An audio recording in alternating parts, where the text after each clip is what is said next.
Welcome back. We're still here with Michelle and Brett, the couple behind Wandering Michigan, learning a bit about them and their leap of faith that they took to move to the Upper Peninsula and make a full-time gig out of wandering, exploring. I know me and Elizabeth are really jealous. I can probably speak for you when we say that. But because of that, you get to experience so many cool things. The popular tourist spots, the more off the beaten path spots. But from following your Facebook page, it seems like you get to see a lot of Northern Lights pictures, which another thing I'm really jealous of. I saw really like my first cool big Northern Lights show just a few months ago. So how many Northern Lights spottings have you seen, do you know? We've lost count at this point? 20, 25. Just in the last year since we've moved here, we've lost count. Yeah. And we haven't even seen all of them that have, that's it, actually like the clouds.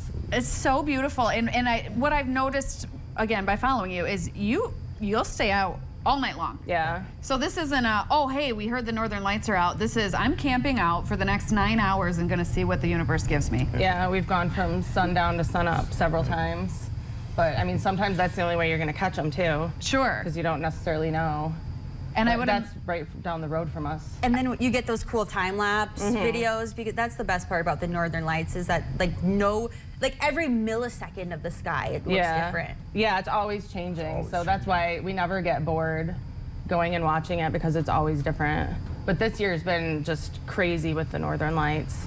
Yeah, yeah. And you, as Tia was saying, you go to the places on the map, but you also will go 8 miles into the woods, off the trail, in search of something you heard of, or so how do you find those places, and then how do you, I guess, trust yourself enough to go, yeah, we'll see what the day brings? Yeah, I mean, a lot of it's just trial and error. Yeah. I mean, we'll find a place and we'll look it up on Google Maps, and we look for trails, we look at the area, and a lot of it's just we're gonna head out and see what's there. If we find something, we do. If we don't, we had a good hike. It was a day. Yeah. Well, we have a video of I call it a waterfall. Was this actually at a waterfall? Yeah, so this is at Okunnikun Falls, which is not very far from where we live. Yeah. This is behind the waterfall.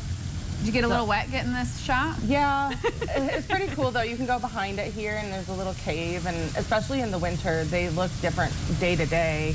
They're changing. So, I mean, this one we go to a lot just because it's 15 minutes from where we live, but it's always something different. So a lot of them we're just going back to the same ones over and over again, but it's a different experience every time.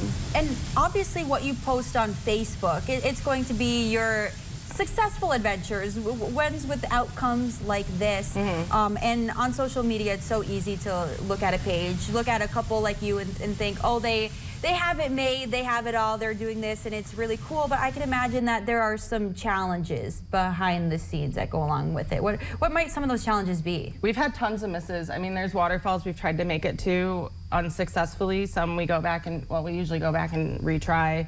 Some we're still trying. Luckily, we've had very minimal injuries, if any, when it comes to that. We try to be as safe as possible and smart, especially some of the places that we go are so remote. There's no cell service. We always make sure that we're prepared just in case something happens. But I mean, regardless of what's at the end of a hike, or if we don't get to a beautiful waterfall at the end, we always have fun no matter what. And I don't think we've once regretted a hike or going out. Like, it's just fun. It's what we do. It's what we do for fun, but we also now get to do it for a living. So either way, whether it's, you know, something beautiful or just what it is, we go out on the good days and the bad. So it's always a win. Yeah.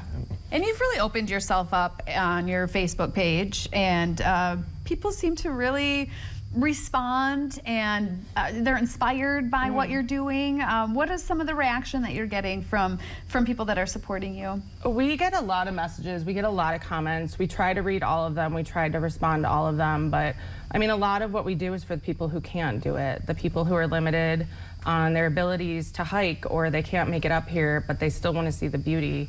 So a lot of what we do, and the reason that we post so much, is for those people that can't necessarily do what we want to do. And I mean, someday that's going to be us, but hopefully, you know, other people will be doing what we're doing, and we'll have all these memories to look back on. But I mean, that's a huge part of it. Is not only to give other people ideas of what to do or what to see up here, the good, the bad, you know, we want to show it all. Yeah, you're really bringing it to life for somebody who may never be able to go out and experience for themselves, and that really is a beautiful gift. So, Yeah. all right, we have more to share and more to talk about. Let's take another break, and we'll get back to it when we come back.